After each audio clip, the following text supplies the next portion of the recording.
Siapa pada pagi hari ini datang dengan penuh sukacita? Amin. Siapa pada pagi hari ini datang dengan penuh kerinduan, haus dan lapar akan firman Tuhan? Nah, puji nama Tuhan. Nanti sebentar kita akan mendengar kebenaran firman Tuhan yang disampaikan oleh hambanya, yaitu Pendeta Joko Waluyo Endif. Saya selalu menyebutnya atau memanggilnya Mas Joko, ya kan? Karena dia adalah kakak tingkat saya ketika kami kuliah di asrama. Jadi dia alumni asrama dengan kami. Dia pada masa itu adalah orang paling rohani di sekolah, di kampus, ya kan? Nah, paling rohani. Saya selisih dikit lah dengan saya kerohaniannya itu kan. Banyakkan dia. Dan beliau juga ada di dalam organisasi kita ini di bawah GPPS, Gereja Pantai Kosta Pusat Surabaya. Beliau adalah ketua 1 di Majelis Pusat GPPS, ya, dia ketua 1 Majelis Pusat. Jadi dia adalah kita suatu kehormatan beliau mau melayani kita di tempat ini, ya.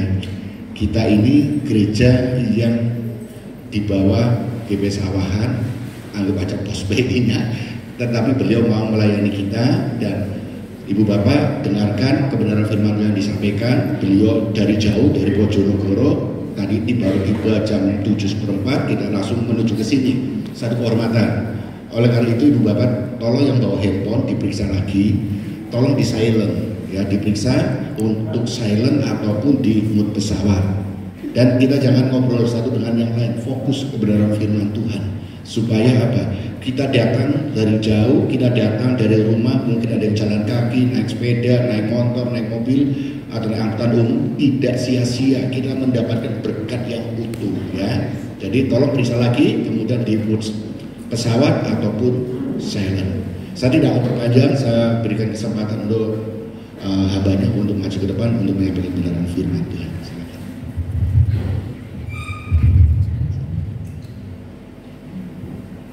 Ya, salam.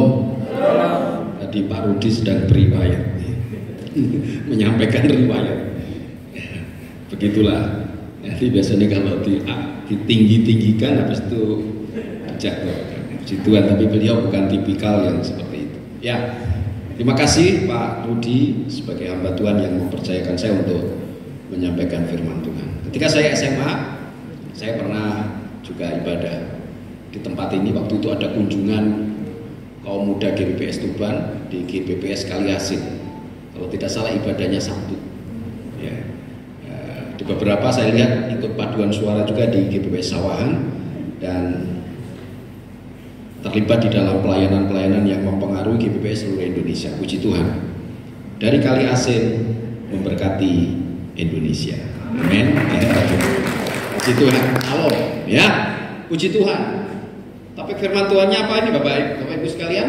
Tuhan mencari penyembah. Ya, sejak ada handphone memang kasihan, suami saja tidak diperhatikan, istri tidak diperhatikan, anak tidak diperhatikan, orang tua tidak diperhatikan. Terakhir Tuhan juga tidak diperhatikan. Tapi saya lihat dari tadi saya memuji Tuhan, saya lihat sedikit-sedikit begitu Bapak Ibu cukup antusias. Ya, sampai di sebelah kanan saya ada yang goyang. Haleluya. Oke. Tuhan mencari penyembah. Kita baca bersama-sama dari Yohanes pasal 4 ayat 23. Mari kita baca bersama-sama dengan bersuara 1, 2, 3. Tetapi saatnya akan datang dan sudah tiba sekarang bahwa penyembah-penyembah benar akan menyembah Bapa dalam roh dan kebenaran. Sebab Bapa menghendaki penyembah-penyembah demikian. Oke. Nah Bapak Ibu, ini sekedar sedikit saja pengantar. Sebab Bapa menghendaki, di versi bahasa Indonesia di situ menggunakan kata kerja menghendaki. Di dalam versi Alkitab bahasa Inggris baik KJV maupun NIV sama-sama menggunakan kata kerja mencari, ya. Jadi menghendaki di Indonesia agak sangat samar, tetapi di sini mencari, ya. Sangat ada fokus, sangat ada tujuannya, sangat ada targetnya, ya, yaitu mencari. Oke, saya lanjutkan. Jadi disimpan ya. Jadi Bapa mencari penyembah. Nah, kita akan baca bersama-sama juga. Saya akan membacakan untuk saudara. Setelah semuanya itu Allah mencoba Abraham. Ia berfirman kepadanya, Abraham. Lalu sautnya, ya Tuhan. Firman-Nya, ambillah anakmu yang tunggal itu yang engkau kasihi, yakni Ishak, pergilah ke tanah Moria dan persembahkanlah dia di sana sebagai korban bakaran pada salah satu gunung yang akan kukatakan kepadamu. Bapak Ibu, kita tidak usah takut menyatakan bahwa dalam fakta dan sejarah yang dipersembahkan itu adalah Ishak. Ya, itu saya pertama percaya Tuhan Yesus, saya belum mengenal ini. Jadi waktu teman saya beda agama menanyakan, saya kebingungan menjawab, namanya saja baru jadi Kristen. Ya, tapi Bapak Ibu tentu sudah mengerti. Ya, oke, saya lanjutkan. Keesokan harinya pagi-pagi bangunlah Abraham, ia memasang pelana keledainya dan memanggil 2 orang bujangnya beserta Ishak anaknya. Ia membelah juga kayu untuk korban bakaran itu, lalu berangkatlah ia dan pergi ke tempat yang dikatakan Allah kepadanya. Dari 2 ayat, di ayat 2 dan 3 ini menunjukkan bahwa yang namanya ibadah, menyembah, mencari Tuhan itu ada waktu yang kita prioritaskan. Bukan waktu terbuang, bukan waktu sisa, tetapi itulah waktu terbaik yang kita berikan untuk Tuhan. Ada pengorbanan tenaga. Saya mendengar dari Pak Rudi, ada yang rumahnya cerme ya. Cerme ya. Betul ya. Bahasa Inggrisnya apa cerme ya? Ya, kalau Magetan kan Manhattan, Magetan. Ya, puji Tuhan. Oke. Ke tempat yang dikatakan Allah kepadanya. Jauh itu cerme ya. Ketika pada hari ketiga Abraham melayangkan pandangannya, kelihatanlah kepadanya tempat itu. Oh, ini baru pertengahan, sudah hari ketiga. Betapa jauhnya. Saya mendengar dari beberapa dari saudara rumahnya cukup jauh dari Kaliasin, ya. Puji Tuhan. Kata Abraham kepada kedua bujangnya itu, tinggallah kamu di sini dengan keledai ini. Aku beserta anak ini akan pergi ke sana. Kami akan sembahyang. Sesudah itu kami kembali kepadamu. Lalu Abraham mengambil kayu untuk korban bakaran itu dan memikulkannya ke atas bahu Ishak anaknya, sedang di tangannya dibawanya api dan pisau. Demikianlah keduanya berjalan bersama-sama. Ya. Orang ibadah tidak ada yang tangan kosong, hanya pendekar saja yang tangan kosong. Orang yang beribadah menyembah Tuhan, datang menghampiri Tuhan, mereka mempersiapkan segala perlengkapannya. Ya, persembahan sudah dimasukkan kan dari jauh. Ada yang disetrika, beberapa jemaat itu disetrika, ya, sampai kumisnya tokohnya rontok juga, ya kan?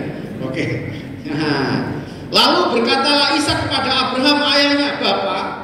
Saut Abraham, ya anakku, bertanyalah ia, di sini sudah ada api dan kayu, tetapi di manakah anak domba untuk korban bakaran itu? Ishak adalah anak yang kritis, tapi bersyukur Ishak punya ayah, punya bapak namanya Abraham. Seorang ayah yang bijaksana, seorang bapak yang lembut, seorang bapak yang tidak langsung memotong dan menyuruh diam, tapi dia menjawabnya dengan baik. Ya. Saut Abraham, Allah yang akan menyediakan anak domba untuk korban bakaran baginya, anakku. Demikianlah keduanya berjalan bersama-sama. Sampailah mereka ke tempat yang dikatakan Allah kepadanya. Lalu Abraham mendirikan mezbah di situ. Disusun nyalah kayu, diikatnya Ishak anaknya itu, dan diletakkannya di mezbah itu di atas kayu api. Siapa yang berkata ibadah itu hanya sisi roh? Ibadah juga ada sisi jasmaniah, ada sisi fisik yang dikeluarkan, saudara sekalian. Mendirikan mezbah, menyusun kayu, mengikat Ishak anaknya itu, diletakkannya di atas mezbah itu, ada tenaga yang dikeluarkan. Ibadah di sini 1,5 jam kemungkinan.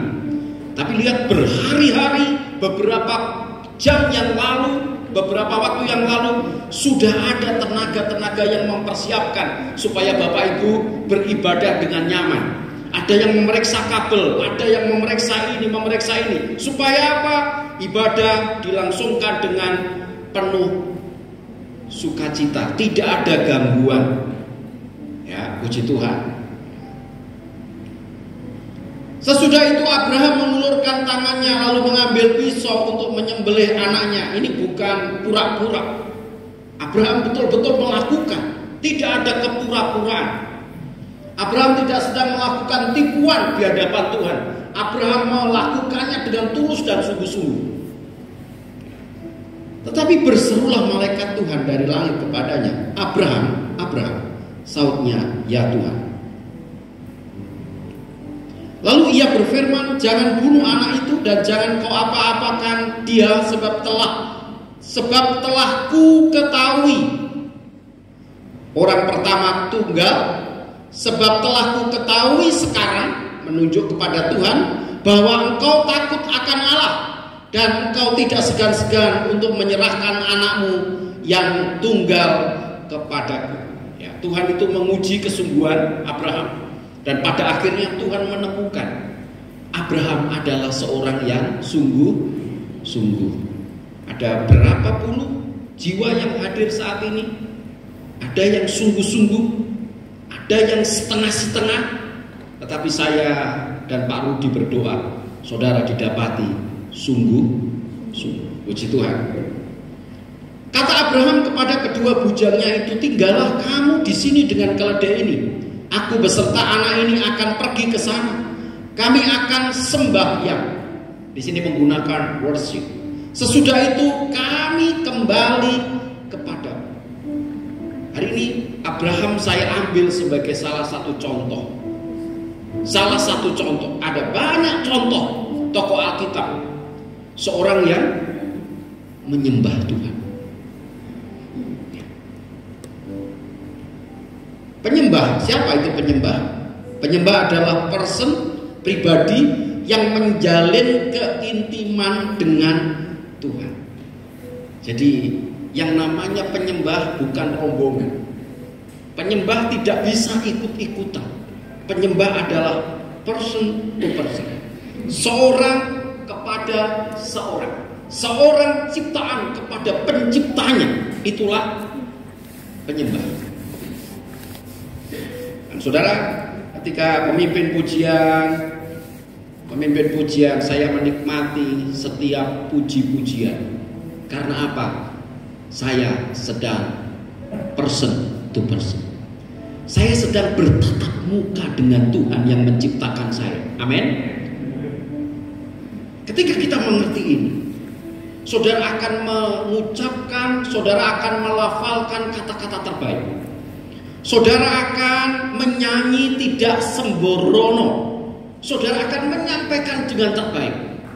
Karena saudara tahu, saudara sedang face to face dengan pencipta kita. Dia menciptakan saya dan saudara. Berarti person yang menjalin keintiman dengan Tuhan. Saudara, kenapa Tuhan mencari penyembah? Mari kita ingat bahwa karakteristik Allah adalah pencari yang teliti dan ulet. Jadi Tuhan kita itu punya karakteristik pencari. Maka dia begitu kita temukan ceceran kata-kata kerja. Carilah Tuhan. Carilah Tuhan. Umatku mencari Tuhan. Umatku menemukan aku. Kenapa kata kerja mencari itu kita temukan begitu luar biasanya di Alkitab? Karena itu adalah bukti bahwa Allah kita adalah Allah yang mencari. Dia adalah pencari yang apa, Bapak Ibu?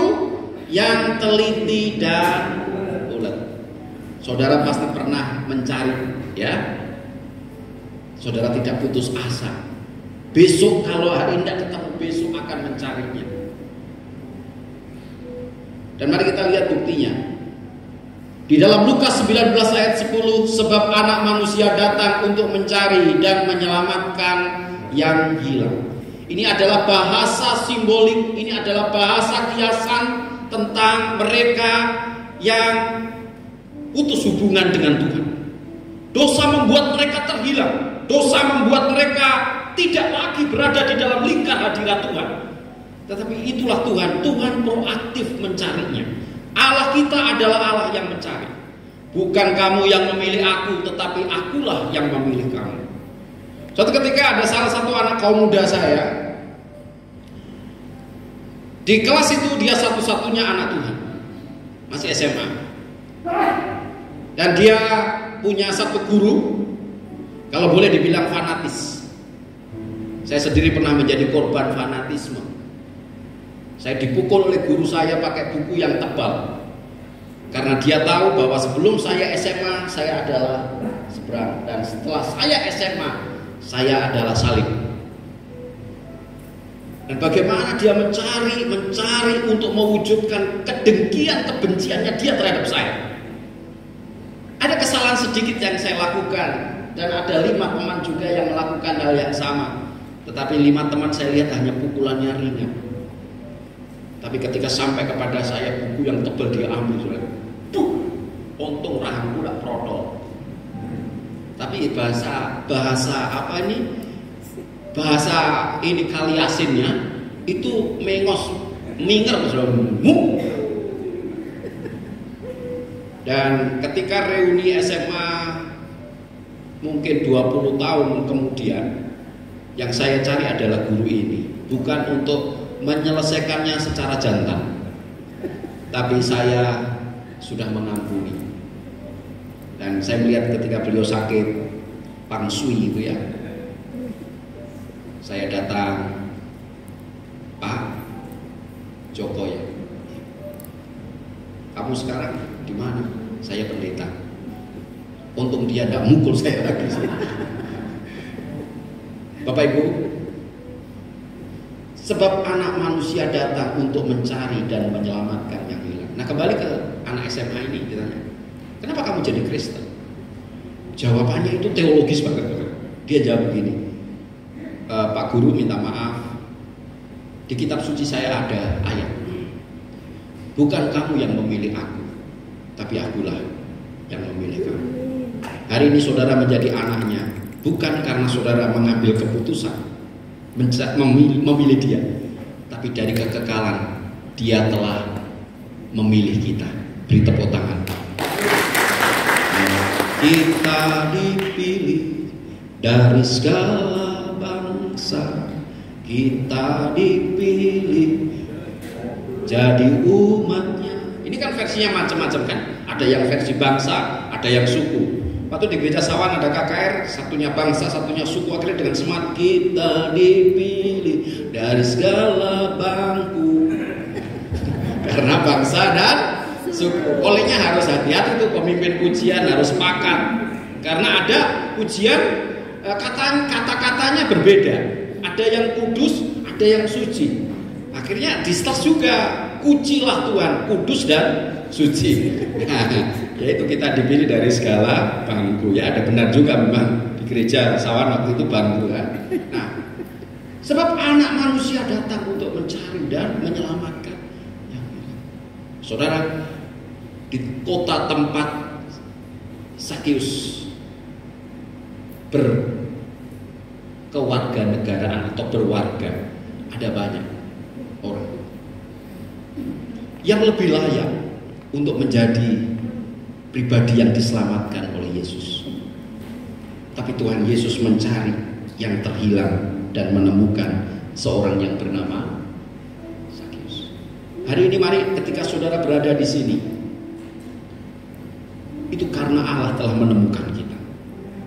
Ketika saudara menyembah dan berkata, sebab Tuhan baik, bahwasanya untuk selamanya kasih setianya. Sesungguhnya ketika saudara bisa berkata engkau baik, itu adalah bagian dari proses yang panjang Tuhan mencari dan menyelamatkan kita. Dan hari ini dia tetap tidak pernah lelah dan letih untuk mencari penyembah. Dan kiranya saudara berkata, kiranya engkau menemukan aku Tuhan sebagai penyembah yang benar. Amin. Bukan penyembah yang kebetulan, bukan penyembah yang pura-pura, bukan penyembah yang munafik, tetapi sesungguhnya penyembah yang tulus. Haleluya. Yang berikutnya, berkat yang kedua, desain awal Allah terhadap manusia adalah penyembah dirinya. Ketika Tuhan menciptakan manusia, yang lain Tuhan berkata, jadilah. Tetapi ketika sampai kepada penciptaan manusia, saudara sekalian, narator penulis kitab Kejadian begitu panjang menceritakan kronologi penciptaan manusia. Tunggu konsepnya dulu dalam Kejadian 1 ayat 26. Baiklah kita menciptakan manusia segambar serupa dengan kita. Diciptakannya laki-laki, diciptakannya perempuan. Dan di dalam kitab Kejadian pasal 2 baru kemudian ketika ada embun yang turun di bumi membasahi itu Adama, baru Tuhan kemudian membentuk manusia laki-laki. Dibangunlah manusia, dibentuklah manusia itu, tetapi belum menjadi yang hidup. Maka Tuhan menghembuskan nafasnya sehingga manusia menjadi makhluk yang hidup. Tuhan menghembuskan bagian dari dirinya untuk dibagikan kepada manusia, yang tentu tidak dibagikan kepada ciptaan yang lainnya. Maka saudara disebut sebagai pribadi yang spiritual. Bapak Ibu disebut sebagai makhluk yang spiritual. Karena apa? Saudara dan saya didesain Tuhan untuk haus dengan pencipta kita. Dan ketika dosa itu menjadi pilihan daripada nenek moyang kita pertama, saat itu potret diri manusia dan potret tentang Tuhan itu menjadi rusak. Sehingga manusia ketemu pohon, kau adalah Allahku. Orang Mesir ketika ketemu kodok, kata dia cat, itu adalah junjunganku, itu adalah sesembahanku. Kalau saudara ketemu kodok langsung siapkan tauco. Jadilah suike. Iya. Suka suike semua ya? Oh, langsung suka. Nah, kelihatannya nanti ibu gembal yang traktir untuk suike. Ya, begitu.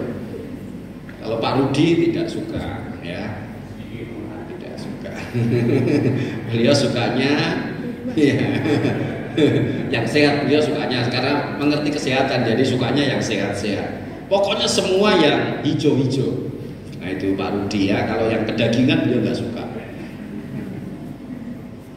Ketika itulah Tuhan Allah membentuk manusia itu dari debu tanah dan menghembuskan nafas hidup ke dalam hidungnya. Demikianlah manusia itu menjadi makhluk yang hidup. Bapak Ibu, sudah dirancang Tuhan untuk menjadi penyembah. Bagian yang luar biasa dari diri Allah dibagikan, sehingga saudara menjadi makhluk yang hidup. Sehingga saudara punya roh, saudara punya jiwa. Mari kita bersyukur.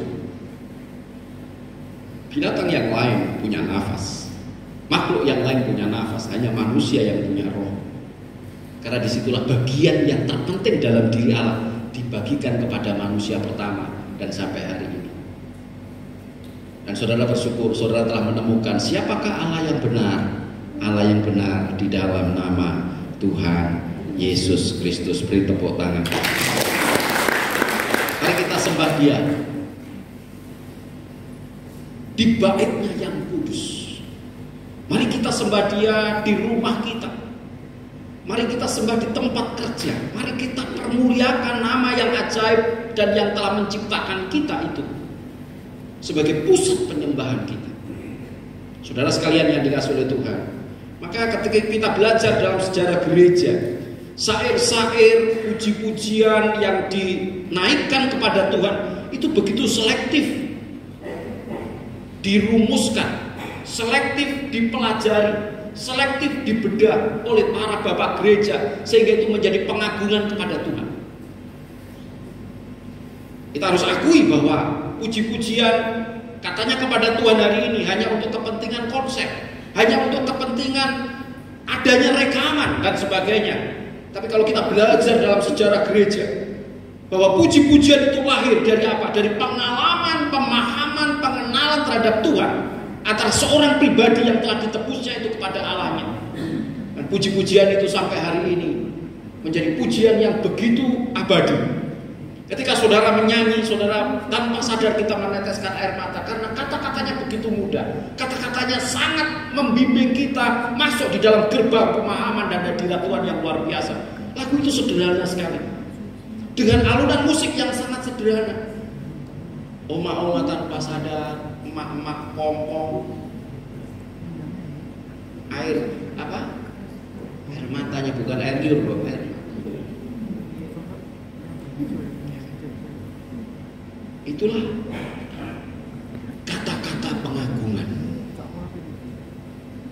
Maka Paulus berkata, aku lebih suka menggunakan beberapa kata yang dimengerti oleh orang-orang di sekitarku daripada aku menggunakan beribu-ribu bahasa roh.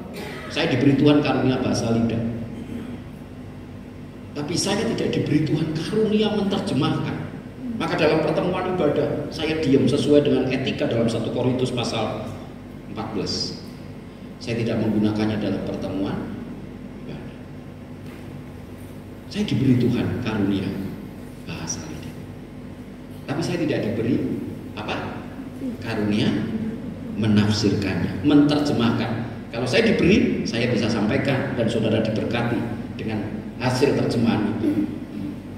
Pada waktu persekutuan mahasiswa, saya masih ingat Pak Pendeta Marvel, ya, Bapak Marvel seusia dengan saya, tapi adik kelas saya 1 tahun. Jadi kami dulu pada sekitar 5 mahasiswa itu persekutuan siang begitu, ya di lantai 5 Jalan Arjuna kami bersekutu dan saya masih ingat pengalaman itu. Ada salah satu dari kami punya karunia menafsirkan bahasa roh. Ada teman kami yang berbahasa roh di sebelah menyanyikan. Dia menafsirkannya dan kami dikuatkan, persis seperti penjelasan Rasul Paulus. Ada kata-kata pengagungan yang lain dikuatkan. Amin saudara. Puji-pujian itu adalah untuk Tuhan. Itulah penyembah yang sungguh-sungguh. Penyembah yang benar dipastikan karena mereka telah ditemukan Allah. Atau Pak Rudi, berapa lama Pak Rudi sudah di sini? 1 tahun ya. Nanti Pak Rudi dan Ibu Agnes pasti akan ada sisi-sisi dia putus asa juga. Ada sisi-sisi beliaunya akan menyerah sebagai seorang hamba Tuhan. Aduh, ini disuruh maju susah. Diajak berdoa susah, diajak menyembah Tuhan susah, karena dia belum ditemukan oleh Allah. Dia belum Tapi orang kalau sudah dijamah Tuhan Bapak Ibu, dia akan bergerak ke arah kehendak Tuhan. Tidak perlu dia ditendang. Dia akan mencari sumber yang menarik dirinya. Haleluya. Amin. Ya, olehnya di dalam ada 15 atau 20 orang yang doa malam, perhatikan ya baik-baik. Ya, yang sungguh-sungguh berapa? Yang lainnya hanya apa? Hadir untuk duduk, memanaskan karpet doa. Ya. Dari awal sampai akhir dia hanya sandar di tembok ratapan. Tapi hebat, ketika sudah doa mau makan dia menjadi bergairah. Ya, tapi itu tidak ada di Kaliasin, itu adanya di sono. Tapi biasanya di sana sini yang model seperti itu banyak sekali. Ya, doa malam datang dia, doa puasa juga datang. Tapi di ujungnya itu yang dia cari apa? Makan bersama. Jadi nanti kalau ada makan-makan kasih tahu saya, baru pasti datang saya. Ya menarik itu. Ya ini Kaliasin kan terkenal kan lama itu. Sentra kuliner pada tahun 80. Tahun 80. Jadi mau cari makan dulu kan ada map ya, ada Google, pokoknya langsung Kaliasin. Tidak usah juga buka kaca untuk apa? Mengendus. Pasti sudah. Pokoknya nyebut Kaliasin sudah. Segala macam menu ada. Puji Tuhan. Nah, penyembah yang benar dipastikan karena mereka telah ditemukan oleh Allah. Saudara dan saya hari ini, kalau Bapak Ibu bisa berkata-kata Yesus Engkau adalah Tuhan, dan lutut kita bertelut, lidah kita mengaku Yesus adalah Tuhan dalam setiap penyembahan kita kepada Tuhan, karena ada pekerjaan Allah yang besar telah dilakukannya untuk kita. Saya sudah diselamatkan. Hanya mereka yang sudah diselamatkan yang bisa menyembah, Bapak Ibu. Tidak bisa dipaksa. Tapi kata orang itu sudah diselamatkan, sudah ditebus dengan darah Kristus yang mahal. Dulu kamu jauh dari Allah, sekarang telah menjadi dekat karena darah anak domba Allah. Saudara akan menyaksikan di sebelah kita, dia tidak terpengaruh apapun, dia menikmati penyembahannya kepada Tuhan. Dia akan menikmati setiap ungkapan-ungkapan, kata-kata pesan Tuhan di dalam firman-Nya.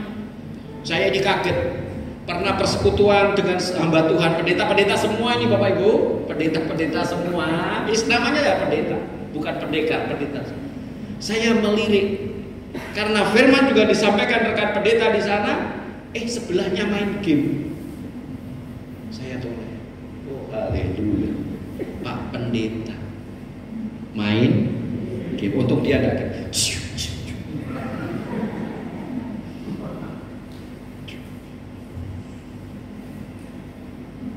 Tapi saya lihat di sini tidak ada yang asik dengan itu ya, game ya.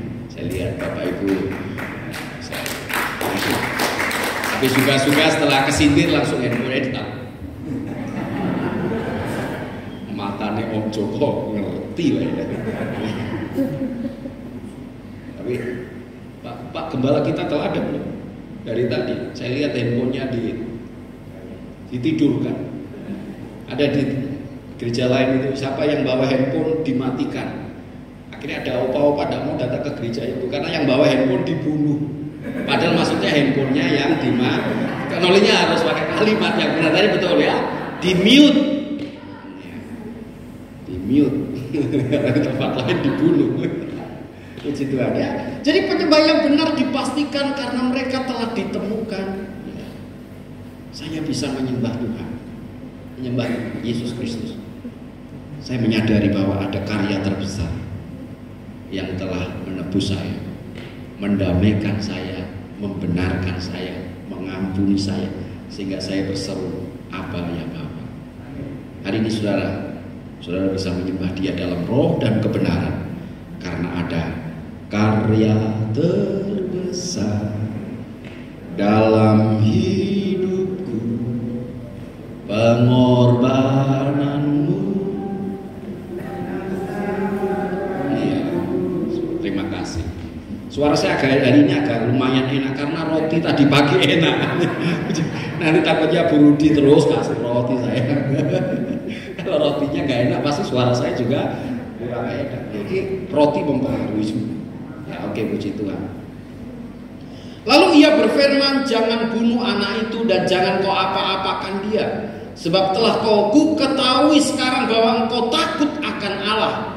Loh, Tuhan ini kan maha tahu, tapi kenapa dia berkata sekarang telah ku ketahui bahwa engkau takut akan Allah dan engkau tidak segan-segan untuk menyerahkan anakmu yang tunggal. Ingat, Alkitab kita ditulis dalam bahasa manusia. Alkitab kita selain ditulis dalam bahasa manusia, jelas butuh penjembatan, ungkapan-ungkapan yang sangat manusiawi. Ya. Kemudian Alkitab kita juga contoh ditulis dalam bahasa fenomenologis. Terbitlah matahari. Sehingga ada nyanyian kan, dari terbit matahari sampai pada masuknya. Ya. Apakah betul matahari terbit? Sedangkan dalam teori ilmu pengetahuan, bumi yang mengitari matahari. Tapi Alkitab kita ditulis dalam bahasa fenomenologi, sehingga almarhum Profesor B.J. Habibie yang konon pintar tetap juga panggil cucunya, cucu sini cucu, ada apa opa? Lihat, buka jendela, matahari terbit. Karena apa? Mata kita itulah yang melihatnya. Inilah di pemahaman dalam bahasa narasi penulis bahwa Tuhan sekarang sepertinya baru mengetahui bahwa Abraham adalah seorang yang takut akan Tuhan, tapi dia Tuhan yang tapi dia mau merendahkan dirinya untuk sama dengan manusia dalam pemahaman. Puji Tuhan. Bapak Ibu, Abraham adalah seorang penyembah yang diharapkan Tuhan. Buktinya apa? Dia taat, dia bersedia berkorban, dia dengar. 3 saja ini yang saya ambil. Taat, bersedia berkorban, dengar. 3 ini Bapak Ibu akan temukan dalam kamus berjemaat, dalam bergereja. Ketika anak-anaknya sungguh-sungguh menjadi penyembah, ini pasti ada. Dia taat. Di dunia kerja dia taat, di dunia pelayanan dia taat, di dalam hubungan rumah tangga, keluarga dia begitu taat. Dia bersedia berkorban. Berkorban artinya memberi dengan sakit. Binatang-binatang yang dikorbankan, jika dia bisa berteriak, dia mengatakan, saya sakit, saya sangat kesakitan. Dan mungkin gereja ini dibangun juga pernah ada hamba Tuhan, gembala, pernah juga ada majelis pengurus diaken, pengurus gereja, jemaat juga mereka memberi dalam situasi yang menyakitkan dirinya. Dia tidak punya apa-apa, tapi dia digerakkan oleh Tuhan. Dia tahu bahwa ini untuk Tuhan, dia berikan dalam situasi dia sedang kekurangan, seperti janda yang sedang dalam kemiskinannya. Kenapa jemaat di Makedonia dipuji oleh Paulus? Mereka sangat miskin dan mereka dalam berbagai ujian pencobaan, tapi mereka mampu memberi karena mereka kaya dalam kelimpahan. Saudara sekalian yang dikasihi oleh Tuhan, berkorban. Yang berikutnya, dia dengar. Abraham, dia langsung mendengarkan. Tentu Bapak Ibu tidak akan lagi mendengar suara seperti itu, karena Alkitab sudah ditulis. Ya. Kita dengar-dengaran melalui firman-Nya yang tertulis. Kita dengar-dengaran melalui pemimpin-pemimpin kita yang ada di institusi gereja kita. Siapa tidak bisa mendengarkan pemimpin yang kelihatan? Dia omong kosong, dia bisa mendengarkan pemimpin yang tidak terlihat. Banyak jemaat kalau ditegur gembalanya langsung, om tidak mau om. Saya hanya mau ditegur oleh Tuhan. Betul. Ketika dia ditegur Tuhan sekali saja selesai dia, ya kan? Tapi ditegur gembalanya, hamba Tuhan, berterima kasihlah. Amin. Ya, tadi ya, kamu pelayanan, bajumu tidak baju pelayanan, itu baju pelayanan. Beda ya, baju pelayanan dengan baju pelayanan. Istri saya pernah menasihati cowok, saudara, minggat, diingatkan kalau pelayanan kostumnya begini, wah sudah ada tatanya ya, ada tata tertibnya, tidak mau dia melanggar terus.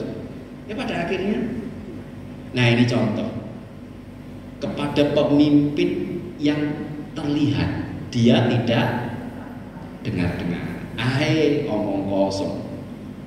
Ya, mari kita belajar dengar-dengaran. Ketika pemimpin kita memutuskan, menetapkan, menugaskan saudara, mungkin pelayanan itu kecil, lakukanlah dengan segenap hati, seperti untuk Tuhan. Beri tepuk tangan. Biasanya tepuk tangan gini itu kode nabar om, ya kan? Oke, ya, saud Abraham, Allah yang akan menyediakan anak domba untuk korban bakaran baginya, anakku. Demikianlah keduanya berjalan bersama-sama. Ini kan Ishak tanya, kayu sudah ada, api sudah ada, mana anak domba yang mau dikorbankan papa? Ya, kalau dia logat Madura Durma, mana anak domba nih? Ya, tapi Abraham begitu luar biasa jawabannya.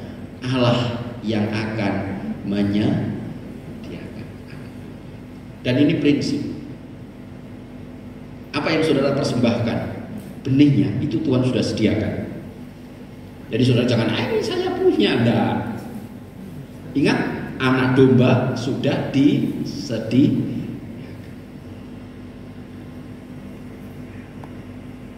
Ada yang harus kita berikan untuk Tuhan. Itu memang Tuhan punya. Tapi ada yang Tuhan kasih untuk kita kelola. Kalau yang untuk Tuhan kita pakai juga, Tuhan akan ambil miliknya tanpa permisi. Ya, ingat persepuluhan itu bukan persembahan, Bapak Ibu. Persepuluhan itu adalah ketaatan tanpa syarat. Ya, bawalah persepuluhanmu kepada Tuhan. Kalau persembahan itu berarti ada sesuatu yang kita berikan. Tapi persepuluhan tidak, itu namanya milik Tuhan, kita kembalikan. Ya. Nah, mari kita lihat di sini. Penyembah yang benar tidak khawatir tentang masa depan. Tuhan yang akan menyediakan. Di sini ada beberapa, saya lihat anak-anak muda. Saudara pasti tahu persaingan ke depan akan semakin berat. Tapi mari kita belajar dari seorang Yusuf. Yusuf itu from zero to hero. Dia tidak punya siapa-siapa di Mesir. Dia tidak punya modal apa-apa. Modalnya dia hanyalah Tuhan yang menyertai dia. Dan hari ini saya katakan kepada anak-anak muda, modalmu adalah Tuhan yang menyertaimu. Beri tepuk tangan. Kau tidak perlu khawatir, kau tidak perlu takut dengan masa depan, karena penyembah yang benar tidak khawatir tentang masa depannya. Tuhan yang akan menyediakan. Lagu ketika saya menjadi Kristen pertama, Bapak Ibu, lagu itu sangat berkesan adalah Jangan Kamu Khawatir. Saya masih ingat lagu itu. Tahun 89 saya percaya Tuhan. Saya beribadah di GBPS Tuban. Waktu itu lagu ini yang populer ini. Jangan kamu khawatir, burung di udara dia pelihara. Jangan kamu khawatir, bunga di padang dia hiasi. Jangan kamu khawatir, apa yang kau makan, minum, pakai. Jangan kamu khawatir, Bapa di surga memelihara.